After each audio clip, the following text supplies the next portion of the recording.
Hi everyone. During this time when human interaction is at an all-time low, Talent Order have decided to launch a breakfast briefing.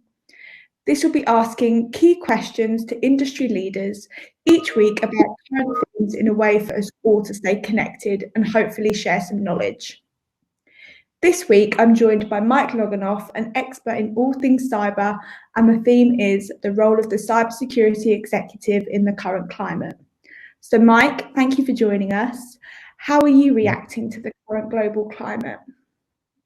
Well, Amy, it's interesting times, certainly. Just a little bit of background on me and why perhaps you're asking me these questions. Um, I'm currently based at the moment in Saudi Arabia. So, like most of us, I'm held up in my hotel here, working remotely, which I think is, where most of us seem to be these days for obvious reasons. So I'm Chief Information Security Officer, or CISO, at NEOM.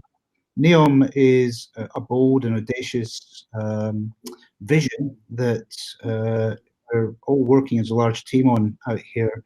Now, NEOM it actually stands for New Future. So it's a really exciting project, big in size, scale, and scope. In fact, it's almost a country within a country. We're developing new cities, new gigacities, new megacities, one of which will be around about 33 times the size of New York, in a landmass that covers around about 250 miles. If I've got my number right there, 450 kilometers actually of coastline, and spectacular islands. Fortunately, before we were all hotel bound or home bound, I managed to get out and swim in the coral oceans along the Red Sea. So it's a very, very special place to be, from a personal perspective, but also from a business perspective. For me, it's a very exciting opportunity as a CISO to be able to look at implementing cybersecurity from a complete startup position. Not having to deal with legacy and all the rest of it, but also to look to the future in terms of where does it need to be. And cybersecurity is very much critical to what we're doing, because this will be a green venture. Everything is clean energy, renewables across the whole of NEOM. And most of it is built on IoT, Internet of Things, AI, machine learning. So encompassing all of those great new technologies, we call ourselves, very much a living lab, big one, the size of Belgium, but really a great place to be learning as a CISO, but also developing new technologies, trying new techniques, and developing a baseline. So, coming back to your original question, the world has changed in the last few weeks, as we know. Most of us are now working remotely. The pressure on online systems has grown significantly, but so has the threat and risk.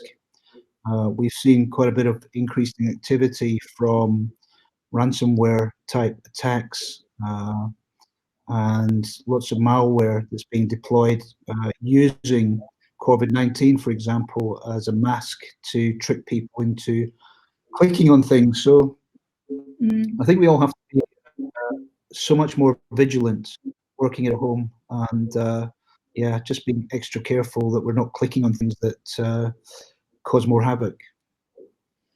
Yeah, absolutely. I mean, I've seen even with the banks, everyone letting them know, or kind of HMRC. You've seen a lot of kind of people trying to hack there as well. So just from a kind of my perspective, I've even seen that. So that's a really, really good point. What advice do you offer businesses then when you've got all of that going on, and how do you still stay safe on the internet or cyber wise? Well, if we think about it a little bit, we've got so many more people now, some of them very clever programmers who are perhaps out of work, but are certainly at home around the globe, like us, at home or in a hotel room or wherever they're being self-isolating. A lot of those guys are looking for interesting things to do. and perhaps turning their hand to hacking, but also seeing economic opportunity in doing so. Sometimes necessity. If you're now out of work, you've got a certain skill set, then you may turn your hand to some of the more nefarious criminal activities, depending on which country you're in, how desperate your situation is, etc. So, perhaps it's kind of inevitable that we would and should expect to see more online activity of that nature as a result of the changing economic climate and the current circumstances. One would hope not. One would hope that many of these guys are turning their hands to other things that are more beneficial and helpful to society. But we all know when times get tough that people will pick up, the mantle in any which way they can in order to make a living. So, a large percentage will do the right thing and do the good thing. A great percentage, perhaps, or an increasing percentage, will use it as to their advantage and look to exploit the situation. So I think as businesses, we've got to be conscious of that changing landscape, that changing threat landscape. And that's kind of at an individual level. Quite often some of these hacker groups are very well connected. Some of them are state-backed, nation-state-backed, so they can come together and work collectively and become quite a powerful adversary. So I think, in short, the answer is we must be much more vigilant. We must be looking more towards what we can do in a remote working environment to ensure we protect our businesses, our staff, and our stakeholders. So, if there's any advice that I can give, sat from where I am and with my vision of the world as a chief information security officer that's dealing with a lot of this risk, these threats on a daily basis, it really is, do not ignore cybersecurity because there's enough going on. I know there's risk across your business in all sorts of different ways in different areas right now. Not least of which for a lot of us is just surviving as a business. I'm myself a small business owner. I've run a business for the last 15 years in the UK and suffering from the same issues that many other small business owners are. So I understand it's just one risk. Cybersecurity is just another risk on the risk radar for many small business owners. But please don't ignore it because it's probably just as prevalent and as dangerous, perhaps, as the physical world is right now. It doesn't take much to take an organization down. If you have no defenses in place, you should expect to see some activity on your networks, whether that's just stealing of data, dropping of malware to perhaps exploit a situation further down the line, or even stopping you from doing whatever it is you're doing now, stopping that remote working taking place and creating more havoc and more disturbance, and perhaps with a ransom tied to that at some point. So greater vigilance, more focus, and just ensuring that you take cybersecurity, as I say, as one of your key risks towards your business. Yeah, I think that's some really, really good advice for businesses to take on board at the moment. I think a lot of the focus is on COVID-19. So taking that into consideration as well is really, really important. So what do you think cybersecurity professionals should be doing more of in this current climate? I think the key thing is raising awareness across your business with your staff, pushing out remote working guidelines if you haven't already done that. Something we've been doing quite a lot of recently, just brushing down, checking that everybody really gets what remote working means and how to do that safely from a distance, personally as well as from a business perspective. So ensuring that your laptops have the latest software, the latest patches, the latest antivirus, all of those, cybersecurity hygiene factors that us cybersecurity professionals are forever telling you to do. So, the advice really is keep things up to date, and that way you'll be much safer. So run your antivirus, run your anti-malware, and make sure you've got the latest versions of them all working and in place. If you see something coming through that you don't recognize, a particular mail, if it looks or feels like it might not be genuine, listen to your intuition. Don't click on that particular mail. If it is genuine, if it is real, then I'm sure they'll come back in touch with you. Hover your mouse over the address at the top of the page. Quite often there are clues there as to whether that's a genuine site or not. In the world of COVID-19, there are a lot of fake sites out there. Looking at the spread and some of these heat graphs that we get from around the world, they're laced with a lot of malware. So please make sure you go to a genuine site. John Hopkins is a very good site, university in the US, which is genuine, and don't go to some of these other more potentially dodgy and lethal sites that will only do damage to you and your computer. So Yeah. be aware.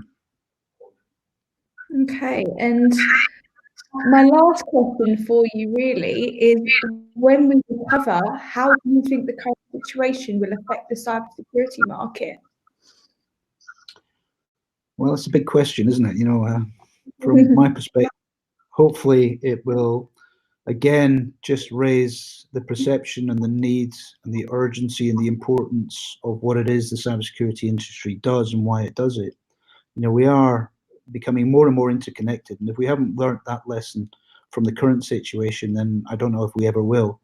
We're very, very dependent as a global community now on the internet. Everything, most stuff is connected these days in some way, whether it's for maintenance, whether it's in the operational technology, security world, or whether it's, in our homes or our businesses. So, that interconnectivity just grows. The World Economic Forum, in its top 10 risks, talks about cybersecurity likelihood and impact being up there, number 5, number 6, along with data theft. So it's interesting when you look at pandemics doesn't actually show up in those top 10. So it wasn't a perceived risk, and it happened. So it's a black swan, something that nobody really expected and really just came out of the blue very, very fast. So I think we need to be prepared, more prepared, to see and deal with digital attacks, much in the same way as we're dealing with the attacks, or not the attacks, but the viruses that we're seeing in the physical world. So in short, I do hope that this raises the profile, the needs and the drive, and for people like me as a Chief Information Security Officer, that organizations will start to raise the importance and the listening to the cybersecurity teams around the world. I think that needs to happen. I think it's necessary, and I'm sure it will happen. Okay, well, thank you ever so much for giving some of your advice. I think that's us finished for week 1. Mike, thank you so much for agreeing to take part and sharing your thoughts with us. Have you got anything further that you want to add? Any other hidden gems that you think everyone needs to know? I'm sure there's. I could go on for hours, as you probably know, and certainly Owen would agree with that, I'm sure. But I won't do that now. I think these things are best kept short and sweet. Thank you for giving me the opportunity to have some airtime. I really do appreciate it. And perhaps if there are other topics, we can do this again. I'm here to help. I'm very appreciative of what you and what Owen are attempting to do here. I think it's very important, and I'm sure you get a lot of support from across the industry in doing it. And I wish you well in that as well. Thank you, and I'm sure many of our viewers will be incredibly grateful for what you have said as well. So if anyone does have any more questions to ask Mike, please do get in contact with me via amy.morris@talentorder.com. Alternatively, if you have any ideas for themes that you'd like to hear about, please get in contact. Thank you all for watching. Stay safe. Bye.